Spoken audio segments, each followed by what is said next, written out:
So now the data is ready in Julia, but there is a snag. The date time coming from the spreadsheet is in the format that is not usable in Julia, so it will have to be converted. For this, we will have to do each entry of the datetime data one by one, which is a lot of things to do with the same thing over and over. An absolutely perfect situation for using a for loop. This is your first structure that we will be using in Julia. Structures are a basic element of programming, and a for loop is a very simple way of just repeating the same action over and over.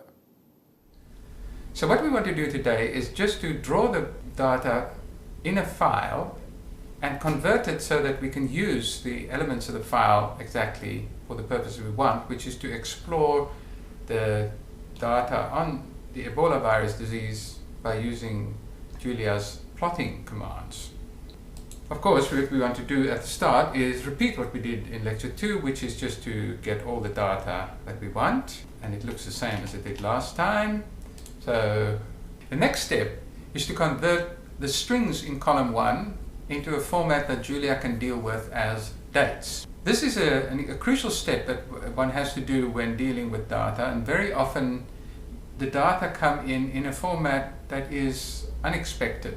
There are very many data formats that are in use in computers around the world, and every computer language therefore has to have enough functions built in that one can convert between all these different formats. In Julia, these functions are in a package called dates. From this package we'll use the function datetime and the function date.datetime to rata.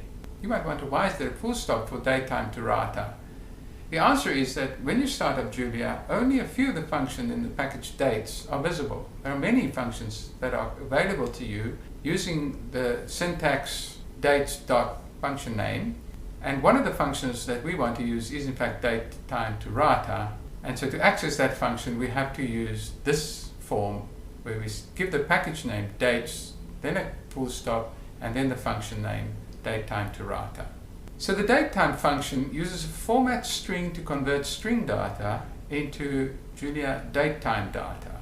One sees format strings in many different contexts. What it does here is tell Julia in what form the data is coming in. So if we look at the strings, just let's see, there's a string there, 22 March 2015. So this is a string. There's a day, a space, an abbreviation for the month, a space, and the year in 4 digits. Julia tells us that we can have an abbreviation for days. So this D here tells Julia to expect a number that represents days. Then the space means that there's going to be a space before the next bit of information, which is represented by U. U is the format signal for Julia to expect an abbreviated name for a month. Julia can only handle 3-letter abbreviations. Finally, this Y here allows Julia to expect a year, and it can be a 2-digit or a 4-digit year. So this is the format string then. It's D space U space Y, and we put it inside double quotes to make it into a string.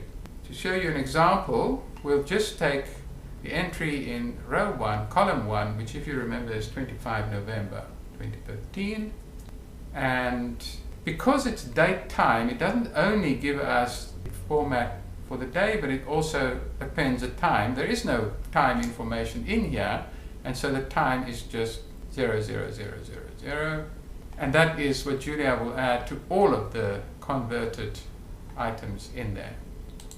Right, so now we know how to convert 25 November 2015 into a Julia datetime format. But we want to do it for all of the elements in this column. We don't want to do it by hand, tediously one after the other, and what we're going to use for that is a for loop.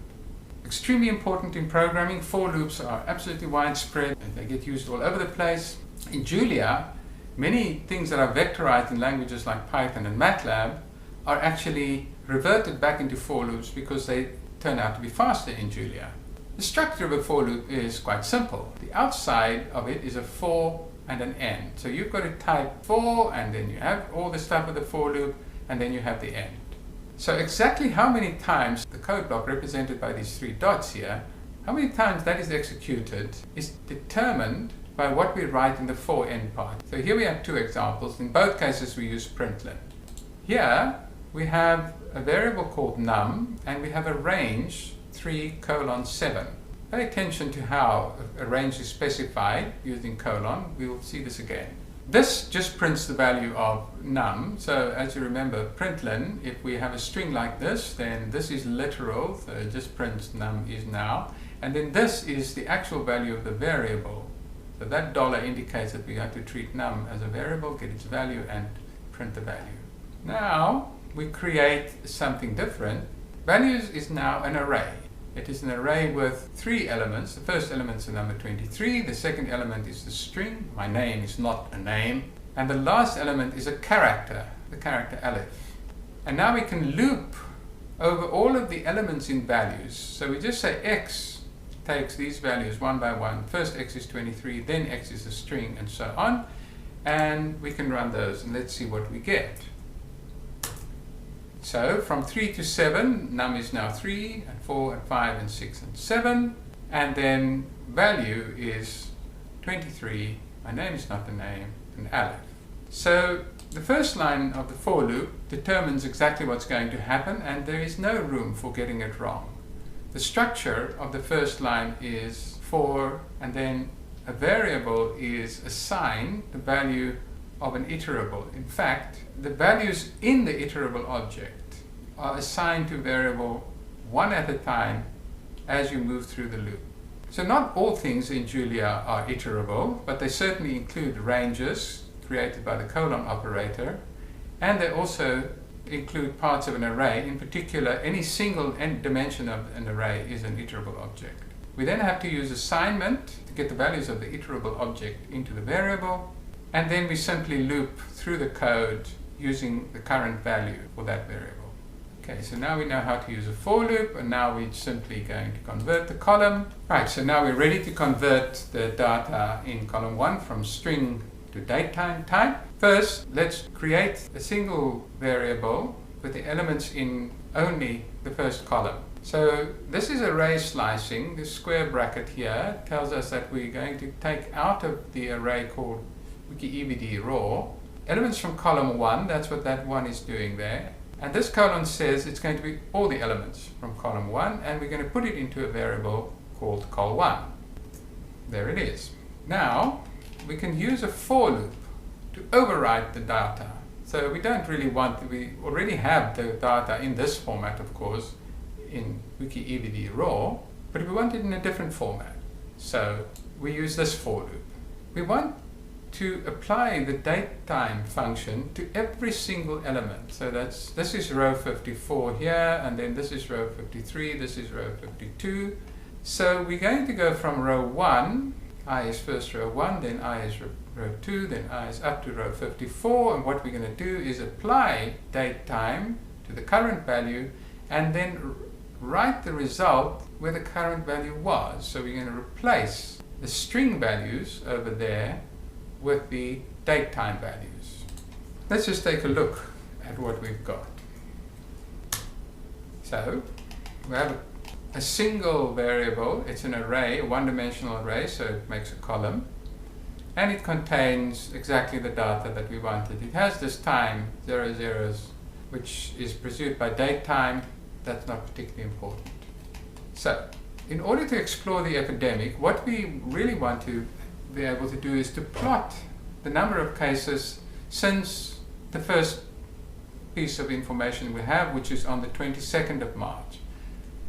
We will call this the variable epidays. So epidays is 0 on the 22nd of March, and it goes through on the 23rd of March, it's 1, on the 24th of March, it's 2, and so on, all the way up to the end of where we have data.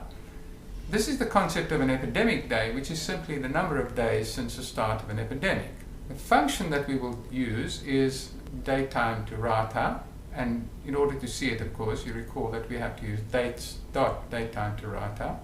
This uses rata da days. It's a specialized datetime format that you can look up. The important thing is that it just gives us the number of days since the 1st of January in the year 1.